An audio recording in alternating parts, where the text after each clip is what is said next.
আমাদেরকে সবচেয়ে বেশি ভালোবাসে কি? আওয়াজ করে বলেন কে? আমাদের সবচেয়ে কাছে কে? সবচেয়ে কাছে আল্লাহ। আমাদেরকে সবচেয়ে ভালোবাসেন যিনি, তিনি আল্লাহ। আমরা নাফরমানি করি, তাও তিনি আমাকে ধরেন না, ছাড় দিতে থাকেন। আল্লাহর যদি দয়া মায়া বান্দার জন্য কম হইতো, পৃথিবীর কোন কাফের দুনিয়ার মাটিতে একটা নাজ নেয়ামত ভোগ করতে পারতো না। মৃত্যুর পূর্ব পর্যন্ত আল্লাহর অক্সিজেন ভোগ করে, মৃত্যুর পূর্ব পর্যন্ত আল্লাহ পাকের নাজ নেয়ামত সব ব্যবহার করে। আল্লাহ পাক তারপরে অপেক্ষা করে, দেখি আমার বান্দা শেষ সময় নি আমার ভয়ে একবার পরে লা ইলাহা ইল্লাল্লাহু মুহাম্মাদুর রাসূলুল্লাহ, বান্দা যদি এক ডাক দেয় তার জিন্দেগির সব গুনাহ মাফ করে দিমু। এ কারণে মালিককে খুশি করার মেহনত করা, সবচেয়ে সোজা যারে খুশি করা তিনি হইল আল্লাহ। যারে খুশি করা সবচেয়ে সহজ। দুনিয়ার সবাইরে খুশি করা কঠিন, এত মহব্বত, খুশি করা কঠিন। রক্ত বেচে দিলেও খুশি হইতেছে। ওই শাহরিয়ার আমার কাছে বায়াত মুরিদ, আমার খুশি করা কঠিন। মামু খুশি করা কঠিন। আপনার বাপকে খুশি করা কঠিন, আপনার মাকে খুশি করা কঠিন। একজনকে খুশি করা খুব সহজ, তিনি কে? বান্দা যদি খালি কোন রকমে একটা ডাক দিয়ে কয় আল্লাহ মাফ করে দেন, যা মাফ করে দিলাম, এক ডাকে শেষ। এই দিলের ভিতরে আল্লাহ পাকের মহব্বত ঢুকান, আল্লাহরে খুশি করার একটা ফিকির নিজেদের ভেতরে আনে। আল্লাহরে খুশি করতে বৈরাগী হইতে হইব না, আল্লাহরে খুশি করতে সংসার ছাইরা চলে যেতে হইব না, সব চলবো, বাস দিলের ভেতরে স্মরণ থাকবে একজনা, কে? जो तू मेरा तो सब मेरा, फलक मेरा जमी मेरी। जो तो मेरा तो सब मेरा, फलक मेरा जमी मेरी। अगर एक तो नहीं मेरा तो कोई शय नहीं मेरी। अगर एक तो नहीं मेरा तो कोई शय नहीं मेरी। অনেকে নিজের দলরে খুশি করার জন্য জীবন বিলায় দিচ্ছে, জিন্দেগি শেষ করছে দলকে খুশি করার জন্য। ওনার ছেলের সাথে আমার সাক্ষাৎ, আমাদের দেশের মন্ত্রীও ছিল একসময়। শেষ বেলায় যখন সে অসহায় ধুকে ধুকে মারা গেছে, তার জীবনের শেষ ভাগে না তার পাশে কোনো তার দল ছিল, না তার নেতা কর্মীরা ছিল, না কেউ ছিল। হসপিটালে ভর্তি ছিল, কেউ দেখতেও যায় না। যখন মারা গেছে দল ক্ষমতায় নাই, যে জানাজাও জুত মতো হয় নাই, তার লোকজন তার জানাজাও ঠিক মতো যায় নাই, আসে নাই। অথচ তার জিন্দেগি শেষ করছে দলের জন্য, রাজনীতিতে জিন্দেগি শেষ করে গেছে। এই তো এই জন্যে নিজের জিন্দেগির মেহনত হওয়া উচিত একজনকে খুশি করার জন্য। তিনি কে? এই বুঝটা যার আসছে সে সফল হয়ে গেছে। এই বুঝটার নাম হলো হিদায়াত। এই বুঝের নাম কি? কারে খুশি করার বুঝ? কারে খুশি করার বুঝ? এবার বলুন তো, নামাজ পড়লে কে খুশি হয়? রমজান মাসে রোজা রাখলে কে খুশি হয়? আল্লাহর কোরআন পড়লে কে খুশি হয়? জিকির করলে কে খুশি হয়? এই যে মাহফিলে আসছি কে খুশি হয়, ওয়াজ শুনতেছি কে খুশি হয়? যে মানুষের হৃদয়ের ভেতরে এই হিদায়াতের এই বুঝের জন্য দরকার হলো নসিহাত। মুমিনের এটা একটা সিফাত যে ইদা যুকিরাল্লাহু ওয়াজিলাত কুলুবুহুম, আল্লাহর কথা মুমিনদেরকে যখন স্মরণ করায় দেয় তখন সে আবেগে কান্দে। ওয়াজ মাহফিলে যারা আসে সবাই কি ওয়াজ শুনে আমল করে, কিন্তু যখন বলা হইতে থাকে তখন তার ভেতরে যে খৌফটা পয়দা হয়, আল্লাহর স্মরণ হয়, তো তার দিলের ভেতরে আল্লাহর ভয় নাড়াচাড়া দেয়, আল্লাহ পাকের মোহাব্বতের ইহসাস শুরু হয়। এটার নাম ঈমান। এই কারণে মাঝে মধ্যে ওয়াজ নসিহত শুনতে হয়, যেখানে গেলে আল্লাহর স্মরণ হইব ওখানে যাইতে হয়। যেমন বিশ্ব ইজতেমায় যারা 3 দিন থাকবে, কালকে 13, 14, 15 3 দিন ইজতেমা, কি করবে সেখানে? আল্লাহর ইয়াদ করায় দিবে, যাই তোমরা একজন আর গোলাম, তারে ভাও করো, তারে খুশি করো, তার স্মরণ করো, তার গোলামি করো, তার জন্য নিজের মেহনত নিজের কোরবানিকে তার জন্য পেশ করো। মুহতারাম হাজিরিন, এই বুঝটা যেমন নিজের হাসিল করা দরকার, এই বুঝ যার হাসিল হয়ে গেল সে দোজখের আগুন থেকে বেঁচে গেল। আর এই বুঝ যদি পরিবারের কারোর হাসিল হইল তো পরিবারটাও দোজখ থেকে বেঁচে গেল। এই বুঝটাই সমাজের সবার অর্জন হইল তো সমাজের সবাই দোজখের আগুন থেকে বেঁচে গেল। জাহান্নামের আগুন থেকে বাঁচা দরকার, জাহান্নামের আগুন থেকে বাঁচানো দরকার না? থাকতে পারবো দোজখের আগুনে? মোমবাতির আগুনের ভিতরে আঙ্গুল রাখতে পারবো কতক্ষণ? ঘন্টা খানেক। রাবিয়াতুল বসরি মাঝে মাঝে মোমবাতি জ্বালায় আঙ্গুল ঢুকাই দিত, আঙ্গুলের তাপে আগুনের তাপে হাত ঝলসে গেলে তাড়াতাড়ি হাত সরাইছে। এবার নিজের আঙ্গুলের দিকে তাকায় বলতে, বাতির আঙ্গুলের ভেতরে, বাতির আগুনের ভেতরে আঙ্গুল রাখতে পারো না, দোজখে কেমনে থাকবে? সুতরাং তুমি তোমার রব ভাও করো যেন দোজখের আগুনের ভেতরে জ্বলা না লাগে, আল্লাহকে ভয় করো। এই যে আপনারা যে এখানে আসছেন, আল্লাহ পাওয়ার একটা ফিকির, গুনাহ থেকে মাপ নেওয়ার একটা পেরেশানি, একটু আল্লাহর ভয় না থাকলে এ না আইতে পারতেন না। এ আশেপাশে বহুত লোক বাইরে এখনো দাঁড়ানো আছে, এরা মাহফিলে আসেই নেই, পাশেই বাড়ি, আছে না এরকম? কিন্তু এই কুয়াশার ভিতরে ঠান্ডার ভিতরে বসে রয়েছেন একজনের ডরে ভয়ে। তিনি কে? ন্যূনতম কেউ যদি আল্লাহকে একটু ভয় পায়, আল্লাহ তারেও মাফ করে দেয়। একলা মৃত্যুর আগে নিজের সন্তানদেরকে ওসিয়ত করতেছে, আল্লাহ তাআলা না বুড়া মানুষদের উপরে রহমশীল, দয়াশীল? আমি মারা যেতেছি, আমার দাড়িগুলো তো কাঁচা, কাজ করিস, আমাকে দাড়ির ভেতরে চুলের ভেতরে আটা মাইখা দিস, সাদা সাদা দেখা যায়। মানুষ যখন পেরেশানিতে পড়ে তখন বাঁচার জন্য খড়কুটাকেও ধরে। পানির ভেতরে নৌকা ডুবে গেছে, এবার বাঁচার জন্য কচুরি পানাকেও মানুষ ধরে।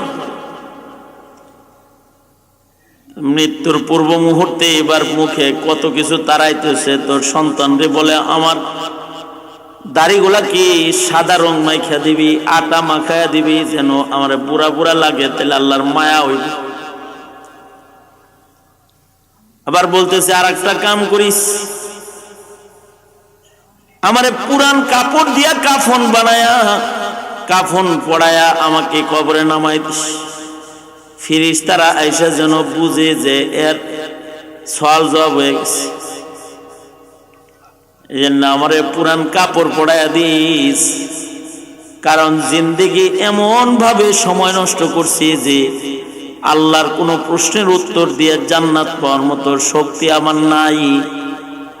একটা বাহানা লাগবে যেন আল্লাহ আমারে মাফ করে, তাই আমারে পুরান কাফন পড়ায়া দিবি যেন মনে হয় অনেক আগের মাইর।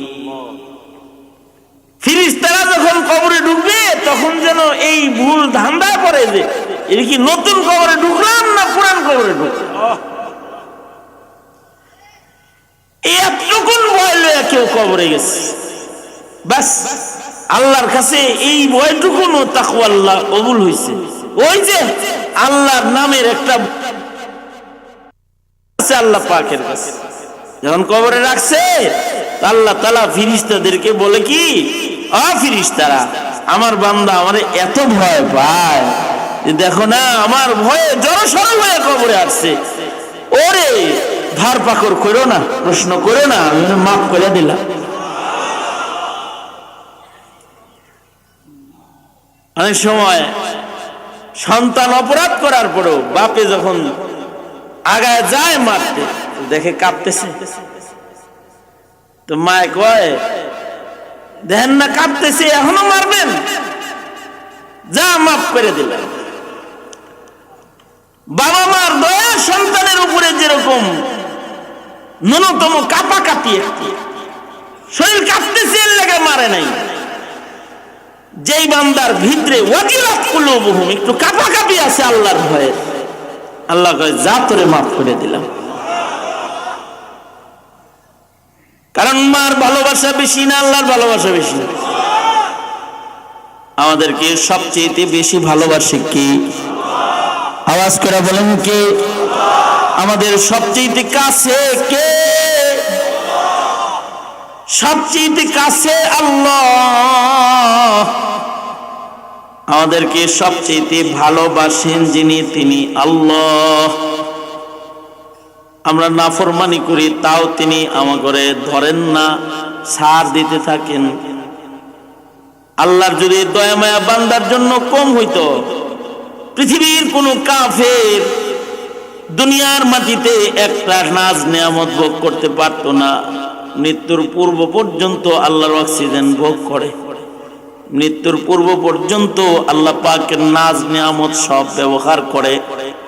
আল্লাহ পাক তারপরে অপেক্ষা করে দেখি আমার বান্দা শেষ সময় নি আমার ভয়ে একবার পরে লা ইলাহা ইল্লাল্লাহু মুহাম্মাদুর রাসূলুল্লাহ, বান্দা যদি এক ডাক দেয় তার জিন্দেগির সব গুনাহ মাফ করে দিমু। এ কারণে মালিককে খুশি করার মেহনত করা, সবচেয়ে সোজা যারে খুশি করা তিনি হইল আল্লাহ। যারে খুশি করা সবচেয়ে সহজ। দুনিয়ার সবাইরে খুশি করা কঠিন, এত মহব্বত খুশি করা কঠিন। রক্ত বেচে দিলেও খুশি হইতেছে। ওই শাহরিয়ার আমার কাছে বায়াত মুরিদ আমার, খুশি করা কঠিন। মামু খুশি করা কঠিন, আপনার বাপকে খুশি করা কঠিন, আপনার মাকে খুশি করা কঠিন, একজনকে খুশি করা খুব সহজ, তিনি কে? বান্দা যদি খালি কোন রকম একটা ডাক দিয়ে কয় আল্লাহ মাফ করে দেন, যা মাফ করে দিলাম, এক ডাকে শেষ।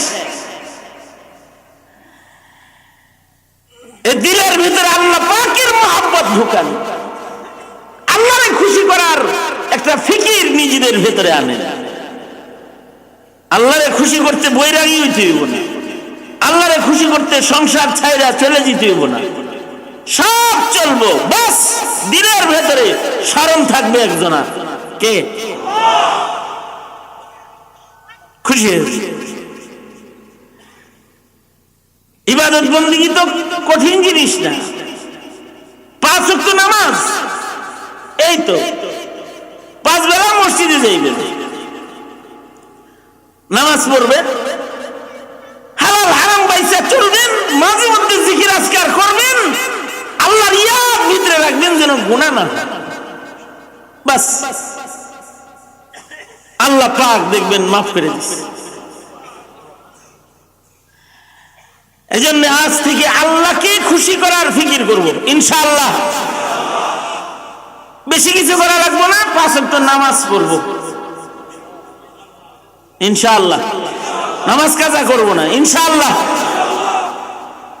ওয়াদা করেন, এই যারা যারা নামাজ কাজা হবে না ওয়াদা, এই যুবকরা ওয়াদা কর, সব ওয়াদা কর, হাত তোল, হাত তোল। ইয়া আল্লাহ, জোরে ইয়া আল্লাহ, ওয়াদা করিতেছি আর নামাজ কাজা করব না ইনশাআল্লাহ। হাত নামান। দ্বিতীয় নাম্বার,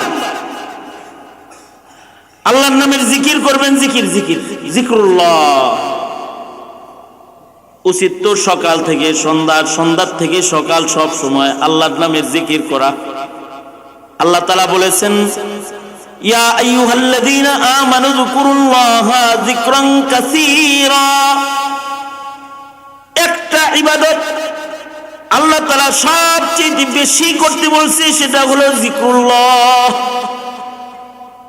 আশ্চর্য, বান্দার যেন জিকির বেশি করতে কোনো সমস্যা না হয়, এজন্য জিকির করতে ওযুর শর্ত লাগায় নাই। ওযু ছাড়াও জিকির করা যায়, পবিত্রতার শর্ত লাগায় নাই, নাপাক বদনেও জিকির করা যায়, কিবলামুখী হওয়ার শর্ত লাগায় নাই। নামাজ পড়তে কিবলামুখী হওয়া লাগে, জিকির করতে কিবলামুখী হওয়া লাগে না। আল্লাহর নামের জিকির শুয়েও করা যায়, বসেও করা যায়, হাঁটতে হাঁটতেও জিকির করা যায়।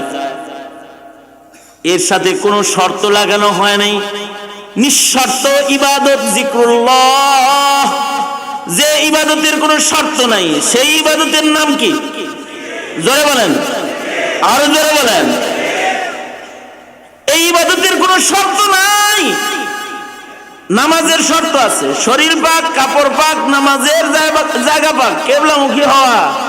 কত শর্ত লাগাই দিছে, ভেতরে বাহিরে ফরজ। রোজার শর্ত আছে, কিন্তু জিকিরের শর্ত নাই।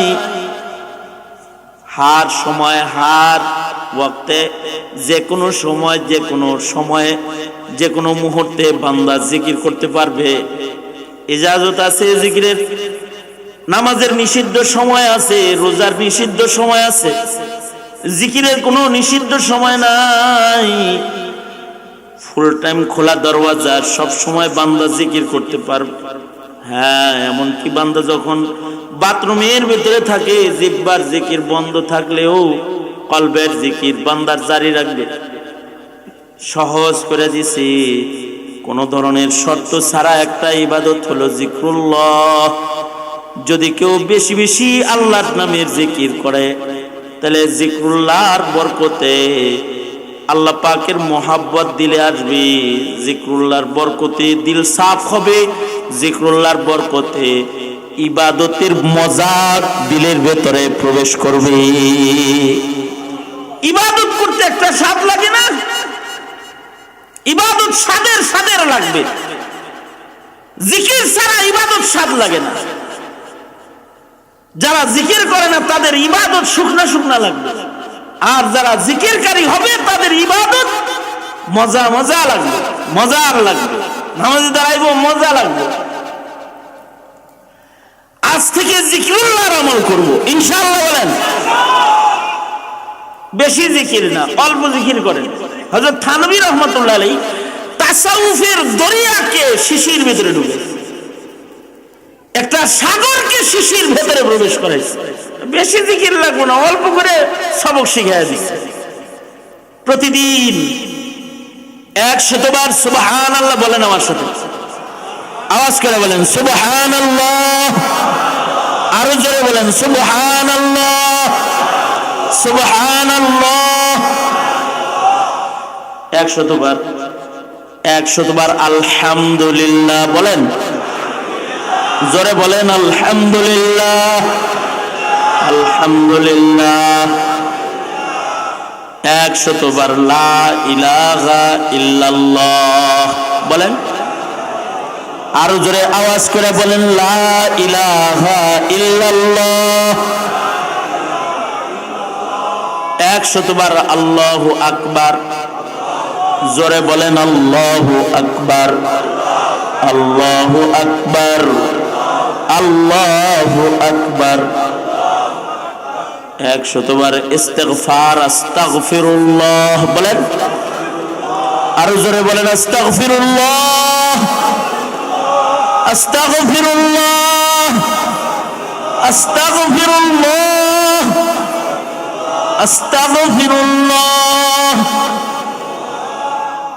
100 বার দুরূদ শরীফ, ছোট দুরূদ, সাল্লাল্লাহু আলান নবিয়িল উম্মি, সাল্লাল্লাহু আলাইহি ওয়াসাল্লাম, সাল্লাল্লাহু আলান নবিয়িল উম্মি, সাল্লাল্লাহু আলাইহি ওয়াসাল্লাম, সাল্লাল্লাহু আলাইহি ওয়াসাল্লাম, সাল্লাল্লাহু আলাইহি ওয়াসাল্লাম। 100 বার। মাত্র 10 থেকে 15 মিনিট সময় লাগবে। এই 10-15 মিনিট সময় যদি খালি জিকিরুল্লাহর আমল কেউ নিয়মিত করে, লজ্জতে ইবাদত হাসিল হবে। হযরত থানভী বলেন, যারা জিকিরকারী হবে মরণের সময় তাদের জিহ্বা সচল থাকবে। সুবহানাল্লাহ, আস্তে করে কোন সুবহানাল্লাহ। মরণের সময় জিহ্বা যার সচল থাকবে সে মরণের সময় কালেমা পড়বে। আর হাদিসে আছে, যার মৃত্যুর সময় কালেমা নসিব হবে সে সোজা জান্নাতে চলে যাবে। জিকির করতে কি মুখ ব্যথা করে? হ্যাঁ, আশ্চর্য একটা অঙ্গ যেটার ব্যথা নাই, এটা হলো জিকির। নামাজ অঙ্গ প্রত্যঙ্গ দিয়ে করানো লাগে, কিন্তু জিকির জিহ্বা দিয়ে করে। কোরআন পড়তে চোখ লাগে, চোখ ব্যথা করে, কতক্ষণ পড়ছে পরে কোরআন শরীফ বন্ধ করে কয় চোখ বিষ করতেছে। কিন্তু জিকির করতে খালি মুখ লাগে, মুখের কোনো ব্যথা নেই। সারা দিন যদি জিকির করে তাও ব্যথা করবো না। হাত ব্যথা করে, পা ব্যথা করে, দাঁত ব্যথা করে, চোখ ব্যথা করে, কান ব্যথা করে, কিন্তু একটা জিনিস ব্যথা নাই, জিহ্বা ব্যথা নাই। সারাক্ষণ বড়র বড়র করতেই আছে, ব্যথা নাই। যদি ব্যথা থাকতো তাহলে বক্তা গো ওয়াজ বন্ধ হয়ে যেত। বুঝছেন? কথা বলতেছে, ব্যথা নাই, জিকিরুল্লাহ করো। ব্যথা তো করবো না যে বিষ করতেছে, মুখ বিষ করে, জিকির করান দেবো না। শুয়া রইছো, শুয়া করো, পারো ইনশাআল্লাহ বলেন। তবে জিকিরের ভেতরে উত্তম জিকির হলো তিলাওয়াতুল কোরআন।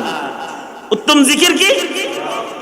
আফজালুল জিকির তিলাওয়াতুল কোরআন। যদি বলি কে কে কোরআন শরীফ পড়া জানেন না, শরম পাইবেন। এই শরমটা আপনাদেরকে দিতে চাই না। তবে যে কোরআন পড়া জানে না তার নামাজ হয় না, আর যার নামাজ ঠিক হয় নাই তার ঈমান ঠিক হয় না। বুঝেন নাই কথাটা? মাসালা খুব সোজা। যে ইচ্ছা করে নামাজ কাজাকারী সে কুফরিতে আছে, তার ঈমান ঠিক না। হাদিসে আছে, কসম যে নামাজ কাজা করে তার কুফর, হালাতে কুফরে আছে, ঈমান ঠিক নাই। হালাতে কুফরে যে থাকে তার ঈমান ঠিক থাকে। আর আশ্চর্য বিষয়, আল্লাহ নামাজ পড়ার আগে কোরআন পড়ার আদেশ করেছে। যার কোরআন পড়াই ঠিক নেই, হ্যাঁ তো নামাজই ঠিক নেই।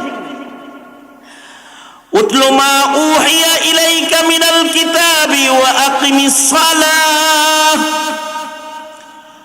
উতলু মা উহিয়া ইলাইকা মিনাল কিতাব ওয়া আকিমিস সালাহ ইন্নাস সালাতা তানহা আনিল ফাহশাই ওয়াল মুনকার ওয়া লাযিকরুল্লাহি আকবার ওয়াল্লাহু ইয়ালামু মা তাসনাউন। কয়টা নির্দেশ আল্লাহ তাআলা আয়াতে দিয়েছেন তার হাবিবকে। 1 নম্বর নির্দেশ, উতলু মা উহিয়া ইলাইকা মিনাল কিতাব, কোরআন পড়েন। কারণ কোরআন পড়া ঠিক নাই, তাহলে নামাজ পড়বো কি দিয়া? নবীকে নির্দেশ করে উম্মাকে নির্দেশ, তার মানে উম্মা কোরআন পড়ো। কোরআন যে পড়বে, কোরআনে কারীমের তিলাওয়াত শিক্ষা করা ফরজ, ফরজে আইন। যেই পরিমাণ কোরআন নামাজের জন্য লাগে, যেই পরিমাণ কোরআন না শিখলে পরে ইবাদত করা যায় না। অতটুকুন শুদ্ধ করে পড়া জানা প্রতি মুসলমানের উপরে ফরজ। যারা পাগড়ি লইছে খালি তাদের উপরে ফরজ কোরআন পড়া। তবে হ্যাঁ, একটা দল থাকতে হয় যারা কোরআন শোনাইতে পারে। কারণ কি, ওয়াইদা তুলিয়াত আলাইহিম আয়াতুহু যাদাতহুম ঈমানা, ওয়াইদা তুলিয়াত আলাইহিম আয়াতুহু যাদাতহুম ঈমানা। মুমিনের এটা একটা গুণ, মুমিনের সামনে যদি আল্লাহর কোরআন পড়া হয়, কোরআন পড়া শুনলেও মুমিনের ঈমান বাড়ে। যাদাতহুম ঈমানা। একদল হাফেজ দরকার আছে যাদের পাগড়ি দিলাম, কারণ রোজার মাসে বেবলার মতো পিছনে খাড়ায় থাকা লাগবো আমাকে। একটা দল তো লাগবো যারা কোরআন করে শোনাইবো, তা হেরা পড়বো, আমরা শুনবো। তারা নামাজে, ফজরের নামাজে বড় করে পড়বো। আমনি ফজরের কেরাত পারেনি না, পারেন হলো কুল ওয়াল্লাহ ইন্নাতানা আলাম তারা আবলি লাফি কুরাইশ, এই দিয়া জিন্দেগি গেল। তো ফজরের নামাজের কেরাত আপনার জানা নাই, তাহলে একটা দল দরকার আছে যারা ফজরের কোরআন পড়বে। কারণ ফজরে কোরআন পড়লে আল্লাহ খুশি হয়। আকিমিস সালাতা লিদুলুকিশ শামসি ইলা ওয়াসাতিল লাইল ওয়া কুরআনাল ফাজর। ফজরের সাথে কোরআনের একটা সম্পর্ক। দেখেন মাগরিবের সময় আয়াত ছোট, কিন্তু ফজরে আয়াত বড়। ফজরে যখন তিলাওয়াত করে তখন লম্বা লম্বা পড়ে, কারণ কোরআনের সাথে, ফজরের সাথে কোরআনের সাথে একটা সম্পর্ক। সারা জিন্দেগি কাটায় ফেললেন, কিন্তু ফজরে কোরআন পড়ার স্বাদ আপনি পাবেন না। হ্যাঁ, তবে ফজরে কোরআন শোনার স্বাদ আপনি পাইবেন। তো ফজরে আপনি একা একা ঘরে নামাজ পড়লে শুরু করবেন সূরা কাফিরুন আর কুল হুয়াল্লাহ, মানে সুন্নতের কেরাতটা ফরজে লাগায় শেষ করে দিবেন। আচ্ছা, সর্বোচ্চ পড়তে পড়তে আরাইতাল্লাযী আর ইন্নাতানা, অথবা তাব্বাত ইয়াদা আর সূরা ফালাক। এই হলো ফজরের নামাজ পাবলিকের, পাবলিকের, তাবলিকের, সব লিগের ফজরের এইরকমই।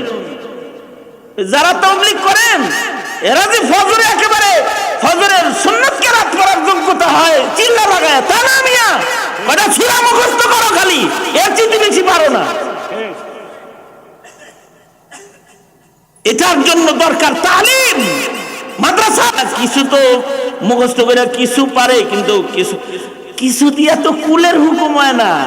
লিল আকসারি হুকুমিল কুল, কুলের হুকুম লাগাইতে তো অধিকাংশকে কেরাতওয়ালা হইতে হবে।